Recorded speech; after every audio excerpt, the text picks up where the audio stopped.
Hi friends, ఈరోజు బీపు రవ్వ పులిహారకి కావాల్సిన ముందు చేయాల్సిన విధానాన్ని చూపిస్తున్నాను.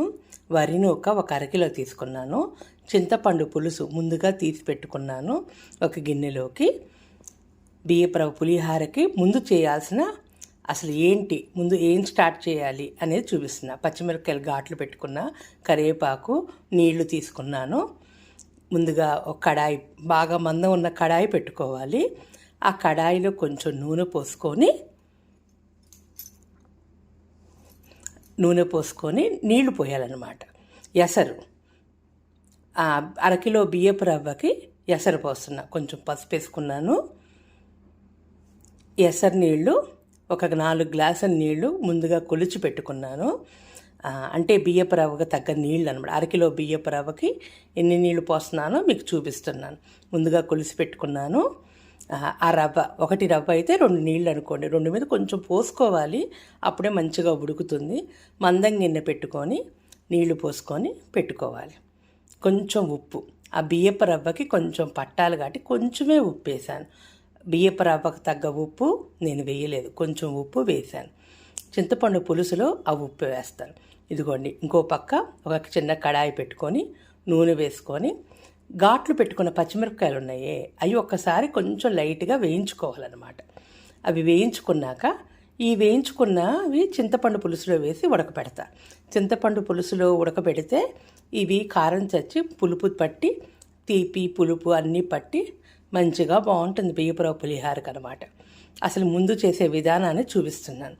నూనెలో కొంచెం మిరపకాయలు వేయించుకోవాలి. ఘాట్లు పెట్టిన మిరపకాయలు అండోయ్, అలా పెట్టకుండా వేయకూడదు, అవి పేలి మన మొహానే పడతాయి. కొంచెం ఘాట్లు పెట్టుకున్న మిరపకాయలు నూనెలో లైట్గా వేయించుకొని చింతపండు పులుసులో ఇవి వేసి ఉడకబెట్టాలన్నమాట. చింతపండు పులుసులో కూడా ఆ పులుసుకు తగ్గట్టుగా ఉప్పు, బెల్లం అవన్నీ వేయాలి. అవి కూడా మీకు చూపిస్తాను. చూడండి, మిరపకాయలు కొంచెం వేపు వచ్చినాయి. అంటే ఆ గ్రీన్ రంగు కొంచెం మారితే చాలు, మరీ వేయించేయక్కర్లేదు, కొంచెం వేయిస్తే చాలు. ఇదిగోండి, చింతపండు పులుసులో వేసేస్తున్నాను. చింతపండు పులుసులో ఇంకా అది పొయ్యి మీద పెట్టాలన్నమాట. ఈ పులుసుని పొయ్యి మీద పెడతాను. చూడండి, చింతపండు పులుసుని ఓ పక్క రవ్వకి నీళ్లు ఎసరు పెట్టాను, ఓ పక్క చింతపండు పులుసు. ఈ రవ్వకు తగ్గ పులుసు కాదు, కొంచెం ఎక్కువే చేసుకుంటాను.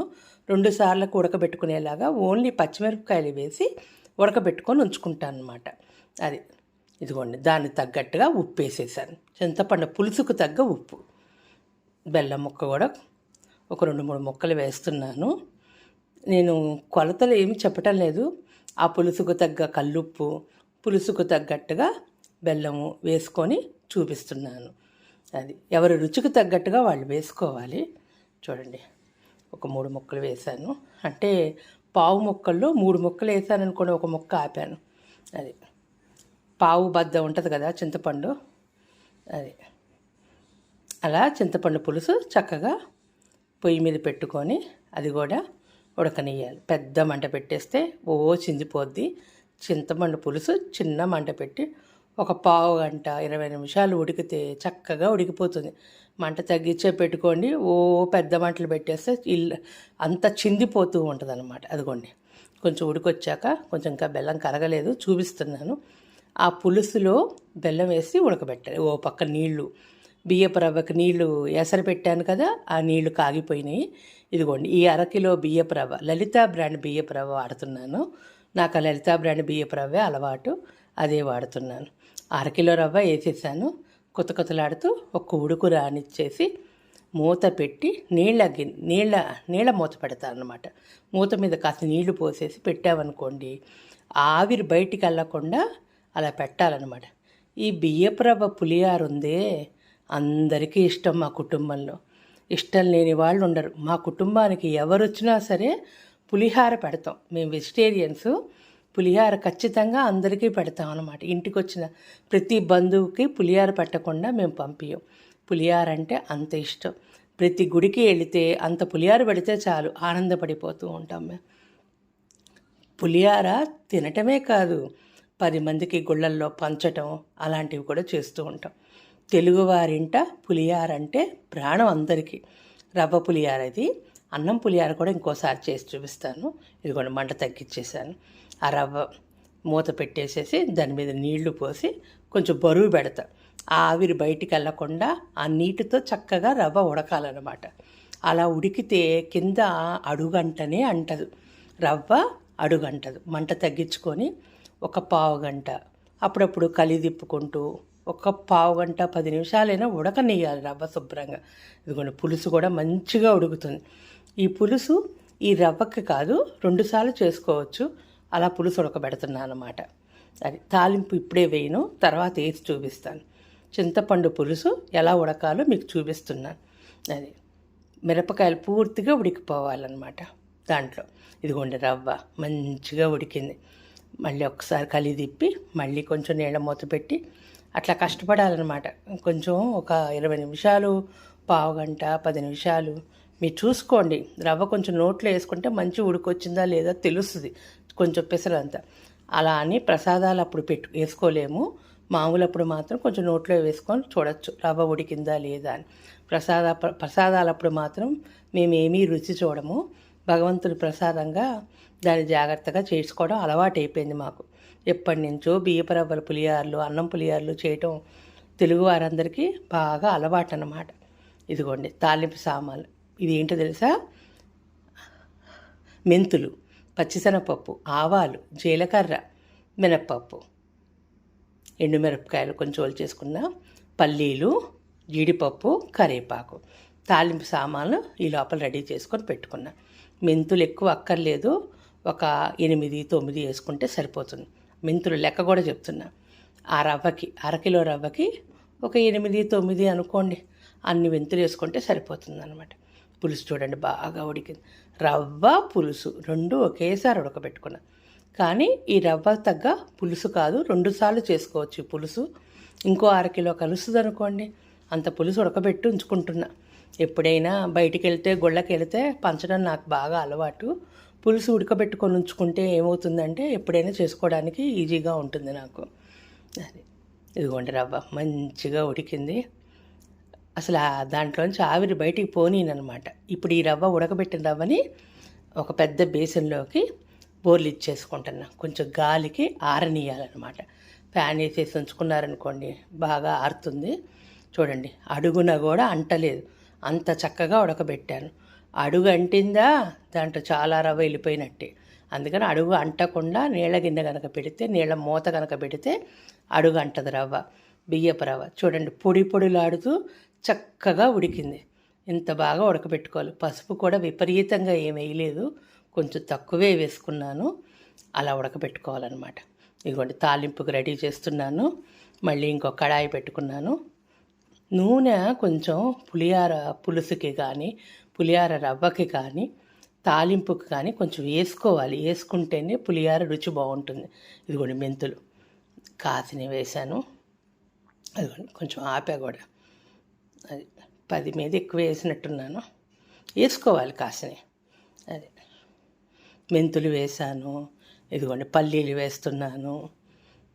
ఇక వరుస పెట్టి అన్నీ వేసుకొని చక్కగా వేయించుకోవాలి. జీడిపప్పు వేస్తున్నాను, ఆవాలు, జీలకర్ర.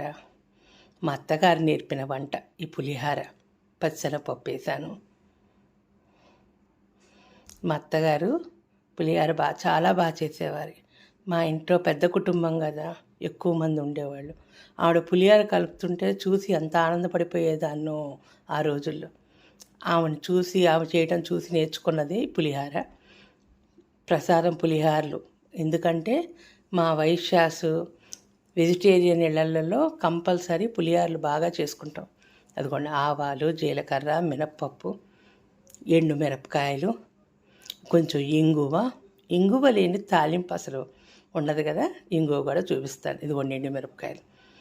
పెద్ద మంట పెట్టేసి కొంచెం తాలింపు అంతా మంచిగా వేగాలి. కరెక్ట్గా ఏగితేనే తాలింపు రుచి. నేను తాలింపులో పులుసు ఉడకబెట్టాను, ఎందుకంటే కరకరలాడాలి కాబట్టి.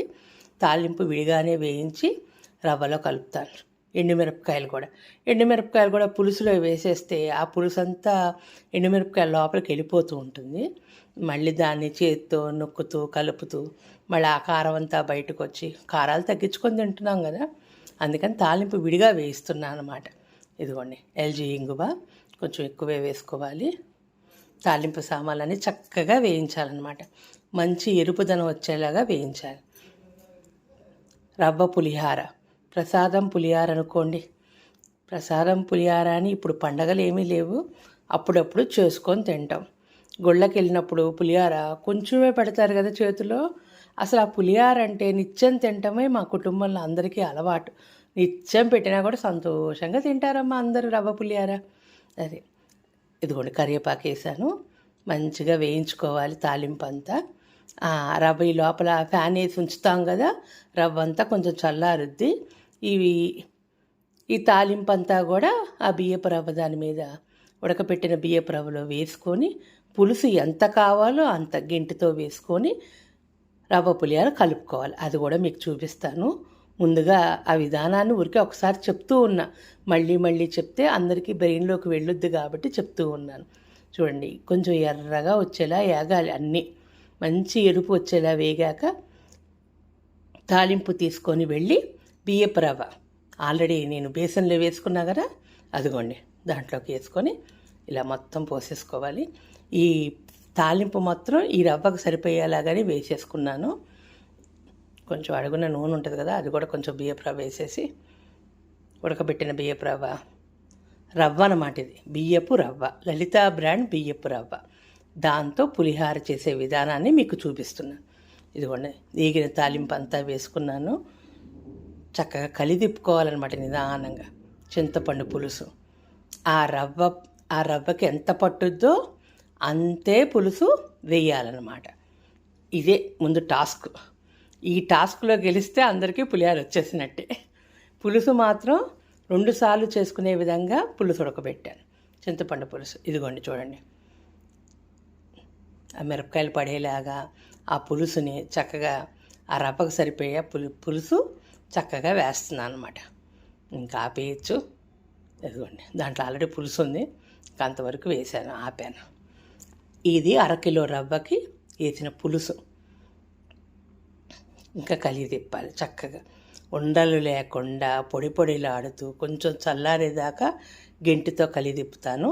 ఆ తర్వాత కొంచెం చల్లారంగానే చెయ్యి పెట్టేసి ఉండలు ఏమీ లేకుండా పులుసు ఆ తాలింపు నీట్గా కలిసేలాగా కలుపుతానమాట.